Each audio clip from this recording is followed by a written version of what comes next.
Dorothy guiding with Scrapbooking Quebec. Today I'm here for the Scrapbook Nerd online shop, and I'm going to be creating a 12 by 12 layout featuring Vicki Boutin Fernwood Collection. I'm going to be showcasing one photo, but the page design can be adapted to accommodate more, and I'll talk about that throughout the process. Here are the supplies I've selected, paper and embellishments from the Fernwood Collection, and all of these products are available at the Scrapbook Nerd online shop, or at least they were the last time I checked anyway. So I will link up the shop as well as the products I use in the description box below. So without further ado, let's get started. And I did do a bit of preparation in advance. I prepared a frame style foundation page, something I often do, with 3 sheets of paper. I gutted 2 of them, and there is a tutorial on my channel where I explain how to do that, so that will be linked below. I matted one 6x4 photo in white cardstock. Now I'm showing you the paper. So I have the paper that I gutted from behind the foundation page, along with some others. I don't use it all, but I definitely play with it and make some decisions throughout the process. I'm also going to show you these alphas here. I put my title, on wax paper. It says On the Cliffs. Right now it's in the neutral color, but I may color it in later on. I'm going to make that decision throughout the process. I do have a bunch of embellishments in this tray, and I'll dig into that later on as well. Now the first thing I'm going to do is cut up a bunch of paper to create a layered mat that's going to go on top of my frame style foundation and underneath my photo. And I will put measurements for all of these page parts on the screen a little bit later on when I place them on the page. So basically what I'm setting up here to begin with is an upside down L design. The design takes a few twists and turns along the way simply because I'm just playing with product today. I'm just having fun with Vicki Boutin material. So here's how I'm starting it. Now I do want another layer, and I'm going to show you this die I use often from Elizabeth Craft Designs. It's from her Planner Essentials series. In advance, I cut out that planner page in graph paper. The flip side is a wood grain paper. It is from the Simple Stories Woods collection. So you can see how I'm going about this. I'm going to layer it up underneath my photo on top of that vertical border, and the part underneath is going to be where I do my journaling. Now at this point, I want to continue with my layers. So what I want to do is cut out a circle, but I'm either going to do it in this teal paper or this craft color paper. Both of these are papers from the Fernwood collection. And fun fact, both of them, I bought them in multiples. I find them perfect solids to go with a lot of the prints in this collection. Anyway, I can't decide, so I end up cutting out a circle in the teal and a circle in that craft color, and then what I'll do is play around with it a bit and make a decision. If these were full sheets of paper, I probably wouldn't do this, but because they are scraps, I don't mind cutting into them. So that's why I'm doing that. Anyway, you're going to see me addition them both, and I end up going with the teal color. So I start with a craft one, which I like, but I find it a little kind of understated. Certainly because my photo is black and white, I want to add a bit more color here. So I cut that circle, the teal one, in half. By the way, that circle measures about 4 inches. And you can see how I place them, one at the top of the photo and one underneath, a little bit staggered over towards the left, the one underneath. Now I'm tucking in more pieces. So I tucked in 2 tags at the top and 1 at the bottom. And both of those were from a cut apart sheet from this collection that I cut apart for previous projects. What I did at the bottom is I used a tearing tool. You don't need that obviously, but I tore the bottom of each one of those papers in the vertical border. And now I'm placing everything back on the page just to make sure I like it. And I would like to point out that I'm definitely working with the layers. If you look at the top, you look at it in a little bit again when I put everything down, when I place the planner page, the circle, and the tags, they are all kind of intertwined. I am definitely working with the layers. And what you also saw me do was ink all of the edges. So all of these page parts were inked in the ink VersaFine Clair Morning Mist. And I inked them all except the photo mat and the journaling box, that planner page there.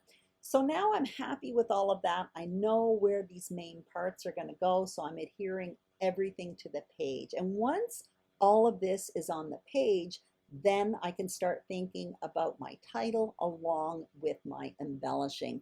Now, while I'm adhering all of this, I just want to talk about my photo for a minute. So I have one photo of me in Jamaica in 2019 on the cliffs in Negril. Beautiful, beautiful spot. Now, if I wanted to add more photos here, what I could do by still keeping the same design is replacing this 6x4 photo with two smaller ones, two 3x4 photos, for example. I could even make the photo smaller, maybe three 3x3 photos. But the idea here is to have kind of an upside down L, and the four photos are on the horizontal border towards the top of the page. So I have everything adhered. I definitely worked within all of those layers, so that creates a lot of texture. And now I'm showing you my title. So I plan to put it like a shelf underneath my photo. Now at this point, they're neutral, and I could leave them like that. But what I am thinking about doing is coloring them in. So I have an alcohol marker here. I have two of them actually from Stampin' Up, and the color is, I think, Pretty Peacock Light and Pretty Peacock Dark. So what I did was I tested it on a tiny little piece from that alpha set. I didn't want to use it on one of my good letters, so I took like an asterisk on it and I just tried to see what it would look like, and I decided to go with the darker color. And now what you see me doing is coloring in the letter N. Now I end up doing it with the entire title, but I don't make you watch all of it because it did take a bit of time. I'm just showing you a little white gel pen because when I do this and if I go over the edges, I just correct the mistake by covering it up with a white gel pen, and it works perfect every time. I'm getting out all of my embellishing here. So I have chipboard, I have cut apart sheets, ephemera, and what I'm going to do is just start playing around with my layers. And the first thing I gravitated towards was anything that was orange. And the reason why I did that is because of that orange tag that I had already placed at the top of the photo. So you can see there over on the right of my photo, I put in, it almost looks like a library card or an index card with an orange file tab. And then underneath the photo, beneath the title, I put a little orange ticket. So that gave me like a visual triangle around my photo in orange, and I'm happy with that. From the chipboard, I found a little word chipboard piece that says change your perspective. So I put that underneath my title, and I'm happy with that. I have a little sticker of a camera that I'm tucking in above the photo. It's starting to get filled up here. I don't want to do too much more, but I am going to add a few finishing touches. So at this point, I am going to adhere what I've already decided upon because I'm getting way too many loose pieces around my desk. And when I go to adhere this title, I actually pop up these alphas with some foam adhesive so that it just kind of stands up a bit. I think it's the only thing I actually use with foam adhesive on the page, which is actually quite unlike me, but I guess with all of these layers going on, there is a lot of texture happening already on this layout. So you see me struggling a bit with the title. I think that was the hardest part for me. Anyway, I stopped the camera, continued adhering, and it's all down. Now what I want to do is finish off those tags. So I took a 1/2 inch circle punch and I cut out 3 black circles, which is the same paper that's in my foundation page, put it in the tags, and I finish off the tags with a little metallic dot. Those are from Pink Fresh Studio, and I have like a brushed metallic gold. So I'm happy with that. And I do want to put something in those tabs. So I have a tab in that file card over on the right of the photo, and I find a little sticker in the sticker book that says enjoy.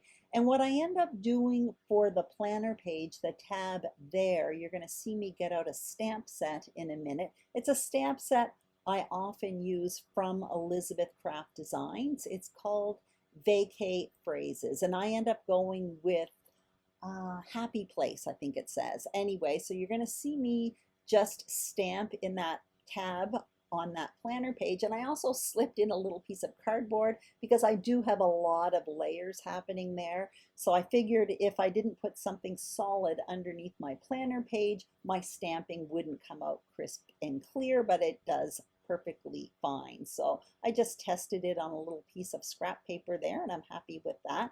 I'm almost done here. What you're going to see me do is I end up turning off the camera. I do my journaling, which isn't much. I'm just basically identifying where I am and when. But at this point, I'm thinking this is no longer an L design. It's more like a triangle design. It's almost like the top triangle of the page needs to be filled in, but the top left corner is empty. I actually looked off camera at the chipboard looking for some banners, for something to put up there, but nothing looked right. It all looked a bit junky to me. So I get the crazy idea to add some paint splatters. And I say crazy because I never use paint splatters.